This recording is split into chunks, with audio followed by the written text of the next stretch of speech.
NCRT Chapter 12 Mineral Nutrition. The basic needs of all living organisms are essentially the same. They require macromolecules such as carbohydrate, protein, and fat, and the water and mineral for their growth and development. This chapter focuses mainly on inorganic plant nutrition, wherein you will study the method to identify elements essential to growth and development of the plant, and the criteria for establishing the essentiality. We will also study the role of essential elements, their major deficiency symptoms, and the mechanism of absorption of these essential elements. The chapter also introduces you briefly to significance and the mechanism of the biological nitrogen fixation. Method to study the mineral requirement of the plant. In 1860, Julius Onsack, a prominent German botanist, demonstrated for the first time that the plant could be grown to maturity in a defined nutrient solution in complete absence of soil. This technique of growing plant in a nutrient solution is known as hydroponics. Since then, a number of improvised methods have been employed to try and determine the mineral nutrition essential for the plant. The essence of all the methods involve the culture of the plant in a soil-free defined mineral solution. This method required purified water and a mineral nutrition salt.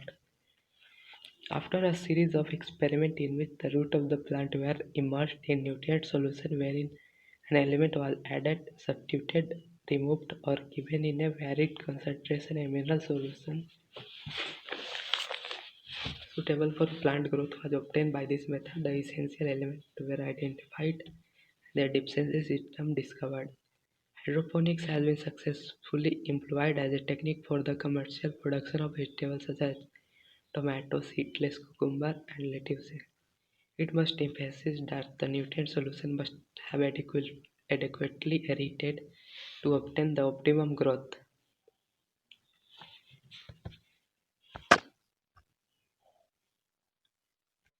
Essential mineral element. Most of the mineral present in soil can enter plant through roots. In fact, more than 60 elements of 105 discovered so far are found in different plants.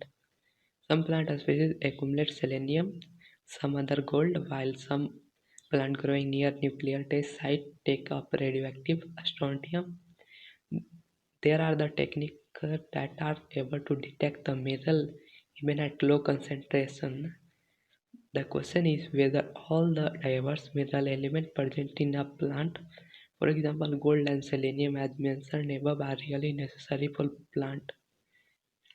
Criteria for essentiality. For the essentiality of an element are given below. The element must be absolutely necessary for supporting normal growth and reproduction. In the absence of the element, the plant do not complete their life cycle or set the seed. The requirement of the element must be specific, not replaced by another element. In the other word, deficiency of any one element cannot be met by supplying some other element. The element must be directly involved in the metabolism of the plant. Based upon the above criteria, only a few elements have been found to be absolutely essential for the plant growth and metabolism. These elements are further divided into two broad categories based on their quantitative requirement. First, macronutrient. Second, micronutrient. Macronutrients are generally present in plant tissue in large amount, in excess of 10 millimole per kg of the dry matter. The macronutrients include carbon, hydrogen, oxygen, nitrogen, phosphorus, sulfur, potassium, calcium, and magnesium.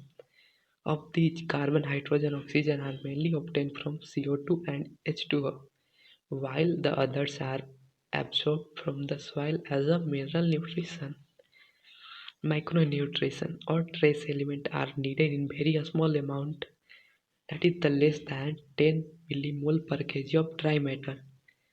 These include iron, magnesium, copper, molybdenum, zinc, boron, chloride, and nickel. In addition to these 17 elements named above, there are some beneficial elements such as sodium, silicon, selenium, cobalt. They are required by the higher plants. Essential elements can be grouped into four broad categories on the basis of their diverse function. These categories are essential element as a component of biomolecule and hence a structural element of the cell. Carbon, hydrogen, oxygen and nitrogen. Essential elements that are component of energy-rich chemical compound in plant. Magnesium in chlorophyll and phosphorus in ATP. Essential element that activate or inhibit enzyme. For the example, magnesium is an activator for both ribulose biphosphate carboxylase oxygenase and phosphoenol pyruvate carboxylase, both of which are critical enzyme in photosynthetic carbon fixation. Zn2 plus is an activator of alcohol dehydrogenase and molybdenum of nitrogenase during nitrogen metabolism. Fourth, some essential element can be alter the osmotic potential of a cell. Potassium play an important role in opening and closing of stomata. Role of macro and micronutrients. Essential elements perform several functions. They participate in various metabolic processes in the plant cell such as permeability to cell membrane, maintenance of osmotic concentration of cells have ETS, buffer action, enzymatic activity and act as major constituent of macromolecule and coenzyme. Various form and function of the essential nutrient element are given below. Nitrogen. This is an element nutrient required by the plant in greatest amount. It is absorbed mainly as NO3 minus ion, though some of them are taken up as NO2 minus and NH4 positive ion. Nitrogen is required by the all part of the plant, particularly the meristematic tissue and the metabolically active cell. Nitrogen is one of the major constituents of the protein, nucleic acid, vitamin and hormone. Phosphorus. Phosphorus is absorbed by the plant from the soil in form of phosphate ion as H2PO4 minus and H2PO4 2 minus. Phosphorus is constituent of the cell membrane, certain protein and all nucleic acid nucleotide and is required for all the phosphorylation reaction. Potassium is absorbed as mainly K plus ion. In plant, this is required in more abundant quantity in the meristematic tissue, bud, leaves and root tips. Potassium helps to maintain an anion-cation balance in the cell and involved in protein synthesis, opening and closing of stomata, activation of enzyme and in maintenance of turgidity of the cell. Next, calcium. Plant absorb calcium from the soil in form of calcium ion Ca2 plus.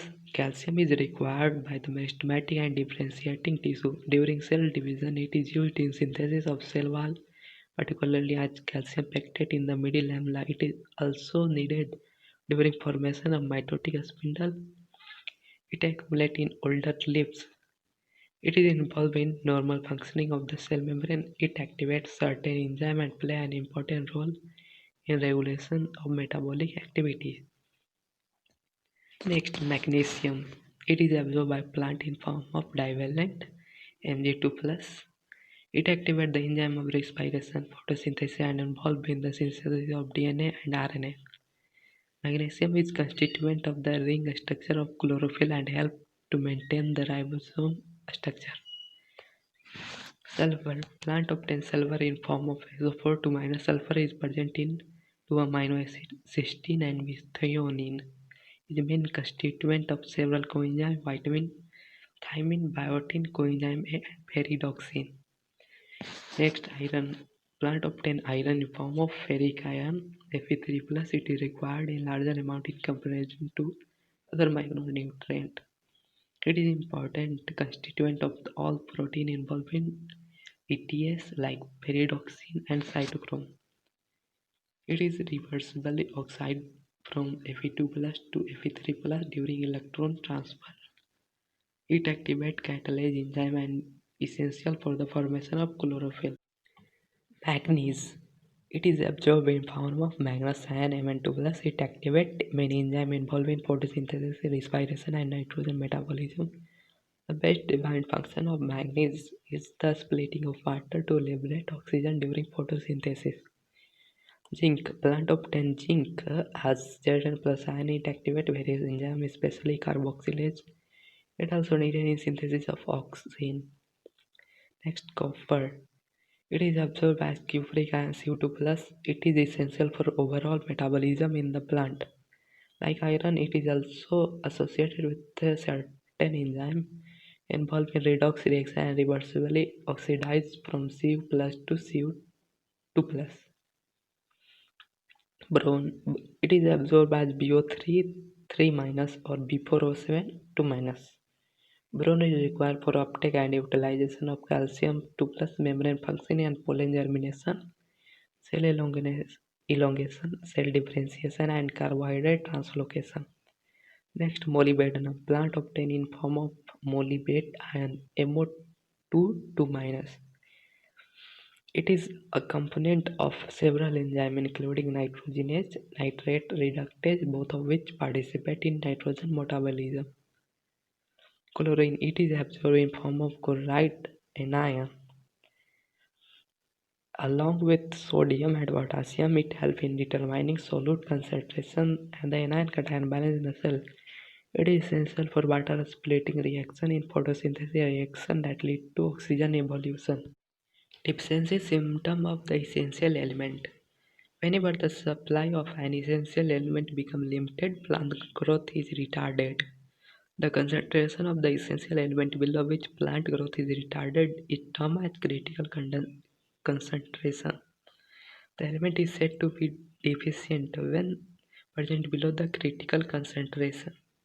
Since each element has one or more specific structural or functional role in plant, in absence of any particular element also certain morphological change. These morphological changes are indicative of certain element deficiencies and are called deficiency symptom. The symptom vary from element to element and they disappear when deficient mineral nutrition is provided to the plant. Depre- if deprivation continues, it may eventually lead to death of the plant. The part of the plant that show deficiency symptom also depend on the mobility of the element in the plant. For elements that are actively mobilized within the plant and exported to the young developing tissue, the deficiency symptoms tend to appear first in older tissue. For example, the deficiency symptom of nitrogen, potassium, and magnesium are visible first in senescent leaves. In the older leaf, biomolecules containing these elements are broken down, making these elements are available for mobilizing to younger leaves. The deficiency symptoms tend to appear first in the younger tissue whenever the elements are relatively immobile and are not transported out of the mature organ. For example, elements like sulfur, calcium are part of the structural component of the cell, hence are not easily released. This aspect of mineral nutrition of the plant is great significance and importance to agriculture and horticulture. The kind of deficiency symptom shown in the plant include chlorosis, necrosis, stunt growth, and premature fall of the leaves and bud, and inhibition of the cell division. Chlorosis is the loss of chlorophyll leading to yellowing in the leaves. This symptom is caused by the deficiency of the element sodium, potassium, magnesium, sulfur, iron, manganese, zinc, molybdenum. Likewise, necrosis or death of the tissue, particularly leaf tissue, is due to deficiency of calcium, magnesium, copper, potassium. Lack of low level of nitrogen, potassium, sulfur, molybdenum cause an inhibition of the cell division. Some elements like nitrogen, sulfur, molybdenum delay flowering in the concentration in the plant is low. You can see from the above that deficiency of any element can cause multiple symptoms and that the same symptom may be caused by the deficiency of one of the several different elements. Hence, to identify the deficiency element, one has to study the all symptoms developed in all various parts of the plant and compare them with available standard table. We must also be aware that different plants also respond differently to the deficiency of the same element. Toxicity of micronutrient. The requirement of the macronutrient is always in low amount, while their moderate decrease cow deficiency symptom and moderate increase cow toxicity. In other words, there is a narrow range of concentration at which the elements are optimum. At any mineral and concentration in tissue that reduce the dry weight of the tissue by about 10% is considered a toxic. Such critical concentration vary widely among micronutrients. The toxicity symptoms are difficult to identify. Toxicity levels for any element also vary for different plants. Many a time, excess of an element may inhibit uptake of another element. For example, the prominent symptom of manganese toxicity is appearance of brown spot surrounded by chlorotic vein.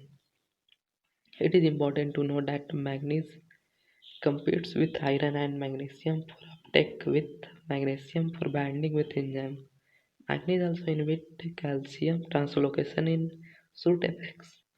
Therefore, excess of manganese may in fact induce deficiency of iron, magnesium, and calcium. Thus, what appears as a symptom of manganese toxicity may actually be deficiency symptom of the iron, magnesium, and calcium. Mechanism of absorption of the element. Much of the study of the mechanism of absorption of the element by the plant has been carried out in isolated cell, tissue, or organ. This just revealed that the process of absorption can be demarcated into two main phases. The first phase, at initial rapid uptake of ion into free space or outer space of the cell. The apoplast is passive. In the second phase of uptake, the ions are taken in solely into inner space, the symplast of the cell. The passive movement of ion into the apoplast usually occurs through the ion channel, the transmembrane protein that functions as selective for. On the other hand, the entry of, or the exit of the ion to and fro from the symplast require the expenditure of metabolic energy, which is an active process. The movement of ion usually is called flux. The inward movement into the cell is called influx and the outward movement flux. You have read the aspect of the mineral nutrition uptake and translocation in plant in chapter 11. Translocation of solutes. Mineral salts are translocated through xylem along with the ascending stream of water which is pulled out up through the plant by transpirational coil. Analysis of the xylem shows the presence of mineral salt in it. Use of radioisotope of the mineral element also substantiate the view that they are transported through the xylem. You have already discussed the movement of water in the xylem in chapter 11. Soil as a reservoir of essential elements. Majority of the nutrients that are essential for the growth and development of the plant become available to the root due to weathering and breakdown of the rock. This process enriches the soil with dissolved iron and inorganic salt. Since they are derived from the rock mineral, their role in the plant nutrition is referred to as mineral nutrition. Soil consists of a wide variety of substances. Soil not only supplies mineral but also harbor nitrogen fixing bacteria. Other microbes hold water, supply air to the roots, and act as a matrix that stabilizes the plant. Since deficiency of the essential mineral affect the crop yield, there is often need for supplying them through fertilizer. Both macronutrient sodium, potassium, phosphorus, sulfur, etc., and the micronutrient copper, zinc, iron, manganese form component of the fertilizer and are applied as per need. Metabolism of nitrogen cycle. Apart from carbon, hydrogen, oxygen, nitrogen is the most prevalent element in the living organism. Nitrogen is constituent of the amino acid, protein, hormone, chlorophyll, and many of the vitamins. Plants compete with the microbes for the limited nitrogen that is available in the soil. Thus, nitrogen is a limiting nutrient for the natural and agricultural ecosystem. Nitrogen exists as two nitrogen atoms joined a very strong triple covalent bond. And 3. The process of conversion of nitrogen to ammonia is termed nitrogen fixation. In nature, lightning UV radiation provide enough energy to convert nitrogen to nitrogen oxide, NONO2, and 2O2. Industrial combustion, forest fire, automobile exhaust, and power generating stations are other sources of atmospheric nitrogen oxide. Decomposition of organic nitrogen of the dead plant and the animal into ammonia is called ammonification. Some of this ammonia volatile and re-enter the atmosphere, but most of it converted into nitrate by the soil bacteria in the following step. 2 ammonia molecule, 3 oxygen molecule form 2 nitrite plus 2H plus water 2 water molecule. Then 2 nitrite molecule along with 1 molecule of oxygen form 2 molecule of nitrate. Ammonia is first oxidized to nitrate by the bacteria Nitrosomonas or Nitrococcus. The nitrite is further oxidized to nitrate with the help of bacteria Nitrobacter. These steps are called nitrification. These nitrifying bacteria are called chemoautotrophs. The nitrate thus formed is absorbed by the plant and transported to the leaves. In leaves, it is reduced to form ammonia that finally form the amine group of the amine group of amino acid. The nitrate present in the soil is also reduced to nitrogen by the process of denitrification. Denitrification is carried out by bacteria, Pseudomonas, and Bacillus. Biological nitrogen fixation. Very few living organisms can utilize the nitrogen in form of N2 available abundantly in the air. Only certain prokaryote species are capable of fixing nitrogen. Reduction of nitrogen to ammonia by living organism is called biological nitrogen fixation. The enzyme nitrogenase, which is capable of nitrogen reduction, is present exclusively in prokaryotes. Such as microbes are called endofixer. And 3. By the action of nitrogenase form ammonia, the nitrogen fixing microbe could be free living or symbiotic. Example: free living nitrogen fixing aerobe microbes are Azotobacter and Pagetinia, and while Rhodospirillum is anaerobic. Bacillus free living. In addition, a number of cyanobacteria such as Anapena nostoc are also free living nitrogen fixing bacteria. Symbiotic biological nitrogen fixation. Several types of symbiotic biological nitrogen fixing association are known. The most prominent among them Legobacteria relationship species. A species of rod-shaped rhizobium has thus a relationship with the root of several leguminous such as alfalfa, sweet clover, sweet pea, lentils, garden pea, broad bean, clover bean. The most common association on the root, broad bean, clover. The most common association on root is as a nodule. These nodules are a small outgrowth on the root. The microbes Frankia also produce nitrogen fixing nodule on the root non-leguminous plant. Example: annuals. Both rhizobium and Frankia are free living in the soil, but as symbiont can fix atmospheric nitrogen. Uproot any one plant of the common pulse just before flowering. You will see near a spherical outgrowth on the root. These are nodules. If you cut through them, you will notice that the central portion is red or pink. What makes the nodule pink? This is due to presence of leguminous hemoglobin or leg hemoglobin.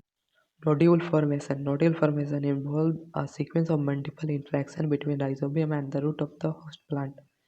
Principal stages in the nodule formation are summarized as follows. Rhizobia multiply and colonize the surrounding of the root and get attached to epidermal and the root hair. Root hair curl and the bacteria invade the root hair. An infection thread is produced carrying the bacteria into cortex of the root, where they initiate the nodule formation in the cortex of the root. Then the bacteria are released from the thread into the cell, which lead to differentiation of the specialized nitrogen fixing cell. The nodule thus form establish a direct vascular connection with the host for exchange of nutrient. These elements are depicted in Figure 12.4, the nodule contains all necessary biochemical components such as enzymatic nitrogenase and leg hemoglobin. The enzyme nitrogenase is molybdenum iron protein and catalyzes the conversion of atmospheric nitrogen to ammonia, the first stable product of nitrogen fixation. The reaction is as follows: a nitrogen along with 8 electron 8H plus and along with 16 ATP form two ammonia molecule, hydrogen and 16 ADP and 16 phosphate. The enzyme nitrogenase is highly sensitive to molecular oxygen. It requires anaerobic conditions. The nodule have adaptation that ensure the enzyme is protected from oxygen. To protect these enzymes, a nodule contains an oxygen scavenger called leg hemoglobin. It is interesting to note that these microbes live as aerobic under free living conditions, where nitrogenase is not operational, but during nitrogen fixing event they become anaerobic, thus protecting the nitrogenase enzyme. You must have noticed in the above reaction that the ammonia synthesis by the nitrogenase require a very important input of energy, 8 ATP for each ammonia produced.